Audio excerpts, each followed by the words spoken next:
তো hey guys, কি অবস্থা সবার? সবাইকে আসসালামু আলাইকুম। আমি এটা কখনো এক্সপেক্ট করি নাই যে আমার আজকের মতো একটা ভিডিও বানাতে হবে। মানে কি বলবো এখন, এই ভিডিওটা যে আজকে আমার বানাতে হবে আমি এটা কোনোভাবে এক্সপেক্ট করি নাই, কারণ আমার টিম মেম্বাররা যা করছে ওরা কাজটা ঠিক করে নাই। ওটা বলার জন্য আসলাম আপনাদের সামনে। কয়েকদিন আপনারা দেখতে পাচ্ছেন আমরা শুরু থেকে একসাথে ভিডিও বানাইতেছি, করতেছি। জানি না আর একসাথে ভিডিও বানানো হবে কিনা, কারণ মারুফ আর সোহাগ যেটা করছে আসলে এটা বলার মতো কিছু না।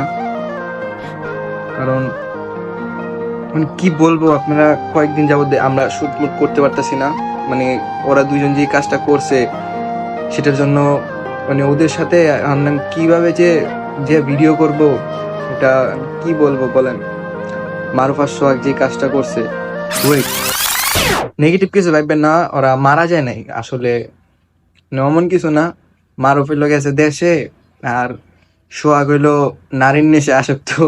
এর লিগা আমরা ভিডিও বানাইতে পারতাছি না। এখন কি করবো বলেন, কি টিম মেম্বার বানাইলাম, শেষ, জীবনটা শেষ।